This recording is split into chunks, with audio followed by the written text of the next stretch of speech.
Makes it easier on me, especially with any potential noise pollution. There are, of course, helicopters flying overhead every now and then. I don't want to have to shout at you guys too much. Come on up a little bit. So, folks, here we are, up on the forward decks of the USS Missouri. This ship would have been one of the 4 Iowa-class battleships made by the U.S. Navy. Specifically, we were the 3rd of the 4 Iowas to begin construction, and they started building this ship on January 6, 1941, over in Brooklyn Naval Yard, New York. Now, though the ship was the 3rd of the 4 Iowas to begin construction, she would be the last of them to finish, finishing on January 29, 1944, whereupon she was christened by a young woman named Mary Margaret Truman. Not recognize the last name because this is the daughter of, at that time, Junior Senator of Missouri, Harry S. Truman, later President of the United States, Harry Truman. After the ship had been christened, she'd be sent on her sea trials for a couple of months, and then on June 11, 1944, commissioned and sent to fight in World War II. She'd be part of the battles over at Iwo Jima, Okinawa, and bombardments on mainland Japan before the surrender documents would be signed aboard her decks, bringing World War II to a close. Now, though this ship had the great privilege of being the end of World War II would not have the privilege of being the end of this ship. She'd actually get to continue fighting, serving 2 very distinguished tours of duty in the Korean War between the years 1950 and 1953. And then in 1955, she'd be decommissioned. She'd be sent over to Bremerton, Washington, and sit there in what we call the mothball fleet for about 29 years.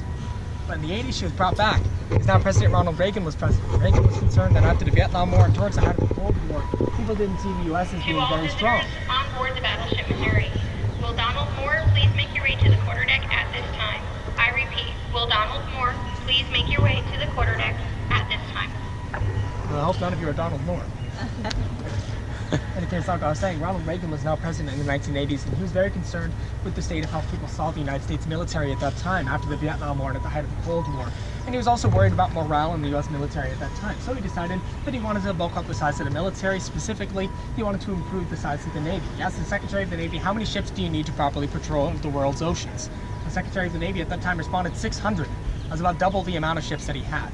So instead of just building 300 new ships, he decided to cut costs a little bit and bring back some older ships as well to hit that number a little bit more easily, cut the tax burden a little bit, of course. And also, as it turns out, he wanted to bring back a couple of these Iowa-class battleships, specifically the Secretary of the Navy wanted these back, because he saw them as a symbol of America's strength and power, and the perfect thing for the flagging morale in the military at the time.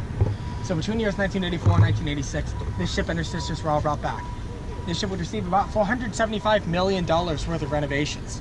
That would include things like adding in air conditioning in the lower deck, something you might appreciate later, especially on a hot day like this, of course, as well as upgrades to her radar, positioning, weapons, and a few other systems around the ship. Now, the weapons upgrades are the most obvious bit, because this ship used to have more than 120 anti-aircraft guns lining her decks. They're all gone now, though. They were replaced by only 4 CIWS, closed-in weapon system, phalanx, Vulcan Gatling guns. Normally you'd see them on the superstructure. Unfortunately, you can't see them here. They're actually covered up by a bunch of tarp up there. We're doing some repair and renovation up there, and so although it looks a little bit unsightly, it's unfortunately necessary. But normally the CIWS would have been up there. Each one would have fired about 3,000 rounds per minute, faster than you could hear individual gunshots. It sounds like a loud buzz going off when the CIWS fires.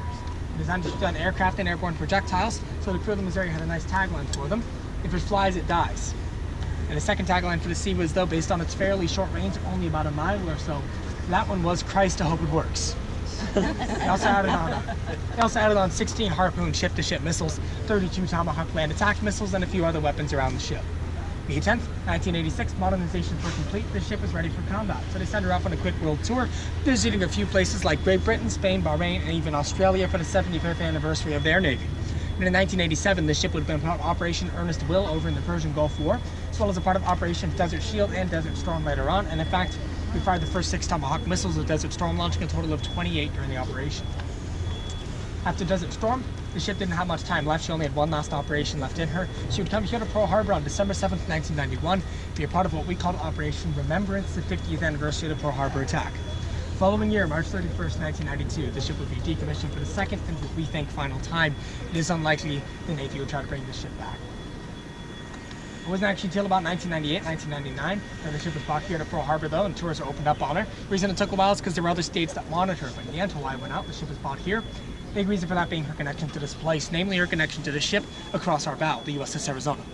The USS Arizona is the beginning of World War II for the United States, and this ship is the end of World War II for the entire world. So they thought it only fitting that these two ships, the bookends of World War II, sit across from each other and displaced bow to bow. The guns of our ship are raised to symbolize it, because normally the guns of a warship are lowered in port, but here our guns are raised to their 45-degree firing angle. This is to offer both a hand salute and to guard over the fallen sailors of the Arizona who still sleep beneath the waves. Now, if you don't find numbers and statistics quite as enthralling as I do, this might be a good time to turn a look at the ship and take a picture or two, because I'm going to get right into the stats. So this ship's 887 feet and 3 inches long, almost as long as 3 American football fields, but end zone to end zone, and actually a few feet longer than the Titanic. She's also 209 feet and 2 inches tall, just over the height of a 20-story building. Despite her incredible length and height, the ship is actually kind of thin. She's only 108 feet 2 inches wide, her widest point. The reason that she's so thin is not because she's insecure about her body image, rather because she needs to fit through the Panama Canal. At the time for construction, the Panama Canal was only 110 feet wide. We had less than a foot of clearance on either side when we went through. Now, we did fit through on quite a few occasions, so we got former sailors who say it sounded like 1,000 nails on a chalkboard when we did. Now, obviously the ship was pretty heavy, as you probably guessed. We displaced about 58,000 tons. A lot of that weight comes from the big guns. I'm sure you've been staring at them half the time you've been here, rightfully so. Those big guns are what makes a battleship a battleship. You can stare at them a little more if you want. I'm going to talk about them a bit. And each one of those 16-inch 50 caliber naval rifles up there weighs approximately 239,000 pounds, about the weight of a NASA space shuttle without its fuel payload. We have 9 on the ship. You can see 6 there on turrets 1 and 2. The last 3 are all the way back aft on turret 3. Can't quite see them from here. These big guns are not only very big, they're very accurate. Each one has a maximum accurate range of about 23 miles. They can fire a round with a margin of error of less than 4 feet. Out to that incredible range, considering the round explodes, it's not really a margin of error at all. She has 2 different types of rounds you can fire, actually 4, but we only really use 2 of them. One of them is right down there by the splash guard. That's a 2,700-pound armor-piercing projectile, but it's designed to burrow through 16 inches of armor or 30 feet of reinforced concrete before it detonates, hence it's nicknamed the Bunker Buster. The second round's kind of like that one, but it's a little bit lighter and has a bulbous tip instead of a pointed one. Only weighs 1,900 pounds. We call it the high-capacity explosive round. It's designed to detonate on impact, making a crater in the ground about 50 feet wide and 20 feet deep, about the size of a tennis court sunk in the ground. Obviously, this projectile is pretty big, pretty heavy, and because of that, not particularly easy to load. So let's quickly go to Hollywood for a moment and see how they think we should do it. Has anyone here had the pleasure, or maybe the displeasure, of seeing the movie Battleship by any chance? I'm surprised there's anyone who'd admit that. In any case, there's a scene in that film where they lift one of those rounds by hand with about 5 men carried around the bottom of the ship, including up a set of stairs. It's obviously not very practical, nor is it actually possible. There are no 5 men in the Navy who could lift one of these rounds if they tried to.